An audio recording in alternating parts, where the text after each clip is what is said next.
Okay, Chapter 10, Determining How Costs Behave. This is Part 2, Estimation Methods. Now, we talked about, we talked about some of the ways the costs behave and linear cost functions and how important it is to establish causality in estimating costs. In this presentation, we'll look at various methods of cost estimation and outline the 6 steps in estimating a cost function using quantitative analysis. So we've got 4 different methods that we'll use that are commonly referred to. The first one is industrial engineering, and then a conference method, account analysis. Quantitative analysis methods then include the high-low method and regression. And they've got an understatement sentence here saying that these methods are not usually mutually exclusive, and often more than one is used. Always more than one is used, okay? You've got to talk to engineers and get details on cost. Always sit down with the people who work a product and have real firsthand knowledge with how something is made. Account analysis, I always do, because you find things by just looking at the numbers, visually scanning them. And then you want to do some quantitative analysis, and hopefully once you take all these together, you come up with a model that looks pretty good, okay? Because you're really trying to do a good job on this. This isn't gamed, you're not trying to make it high or make it low.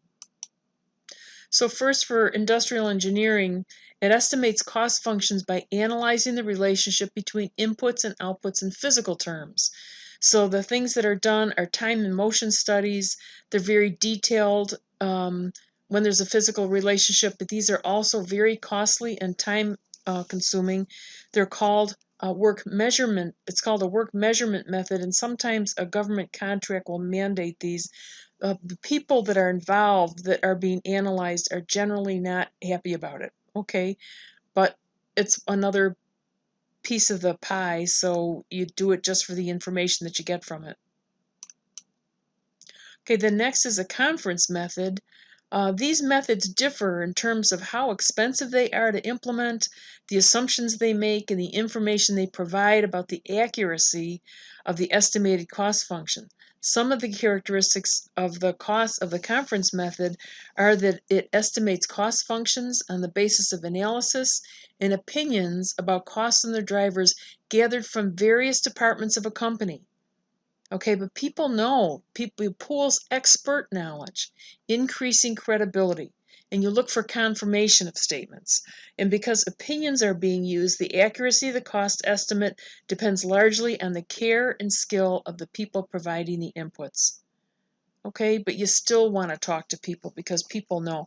That's why good relations are important in a company. You want to be the person who people like to talk to. Now, our third method to estimate costs is the account analysis method. And characteristics of this include estimating cost function by classifying various accounts as fixed, variable, or mixed in respect to the identified level of activity. Typically, managers use qualitative rather than quantitative analysis when making these cost classifications. It's widely used because it's reasonably accurate, it's cost effective, and it's easy to use. We've got the numbers all summarized in a ledger. And the accuracy of the account analysis method depends on the accuracy of the qualitative judgment that managers and management accountants make about which costs are fixed and which are variable, okay, and which are mixed. So that's, that's the tricky part right there.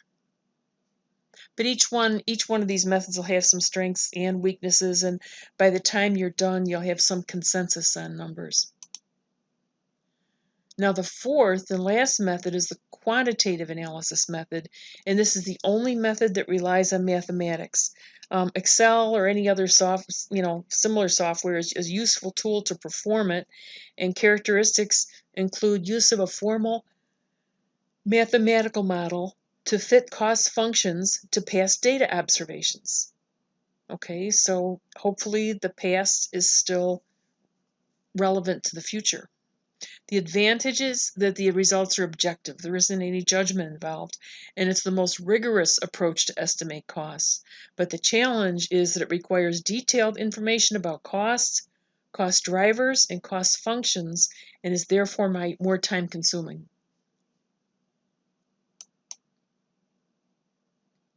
So there are 6 steps in estimating a cost function using quantitative analysis. And the steps are, first of all, to choose your dependent variable, the cost to be predicted and managed. Okay, that's the why. Identify the independent variable.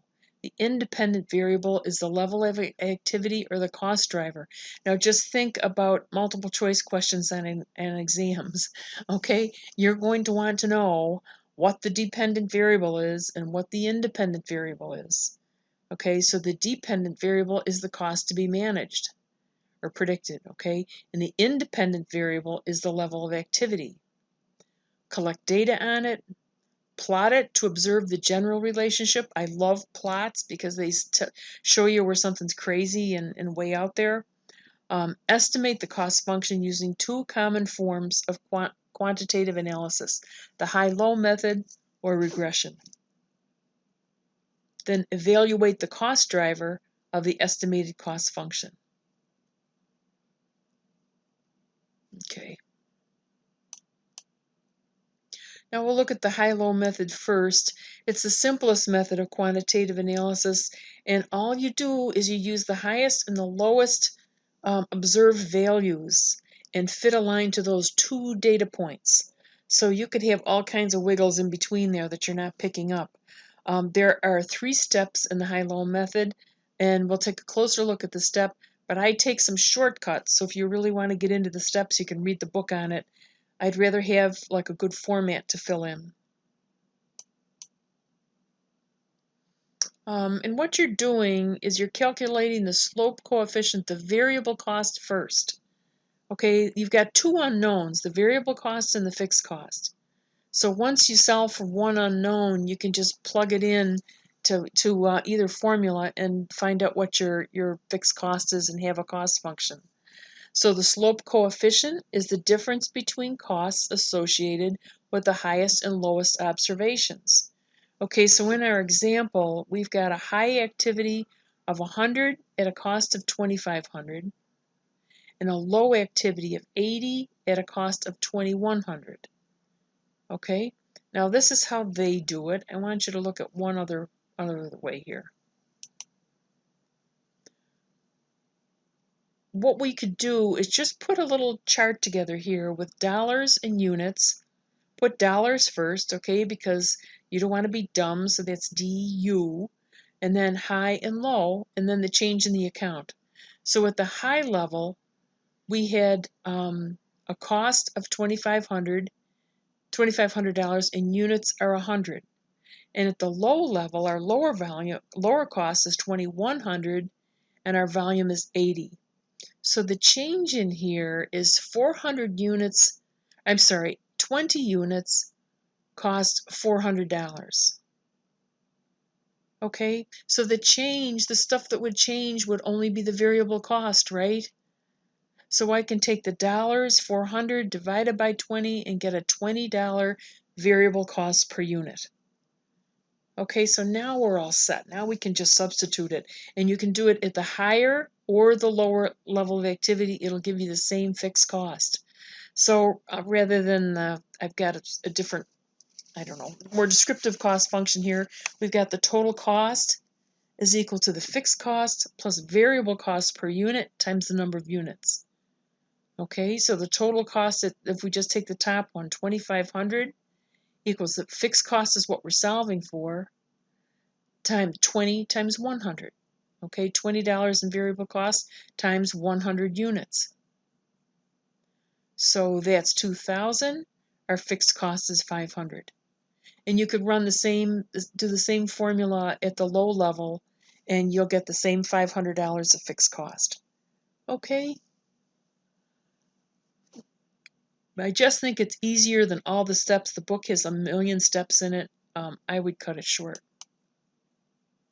Okay, and the last one we'll look at is regression analysis. and that is a statistical method that measures the average amount of change in the dependent variable associated with a unit change in one or more independent variables. Okay, so regression is more accurate than the high-low method because it estimates all costs from all observations.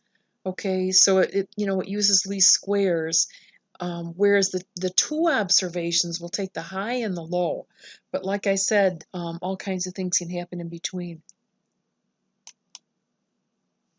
Now we've got simple regression and multiple regression, two types. Simple regression estimates the relationship between the dependent variable and one independent variable, whereas multiple regression estimates the relationship between the dependent variable and two or more independent variables. Okay, so you could use a couple different things, a couple different drivers in multiple regression and have a pretty good number. And regression is widely used because it helps managers understand why costs behave as they do and what managers can do to influence them. And some of the terminology in regression analysis that you want to know, you definitely want to know what goodness of fit is, okay? Measures the strength of the relationship between the driver and the costs. You want to know something about the residual. Okay, residual term measures the difference between actual costs and estimated costs for each observation. The smaller the residual, the better the fit. Okay, if you've got a large residual, then it looks like you're missing a variable. Okay, you miss some of the cost drivers or some of the descriptors that made the cost change.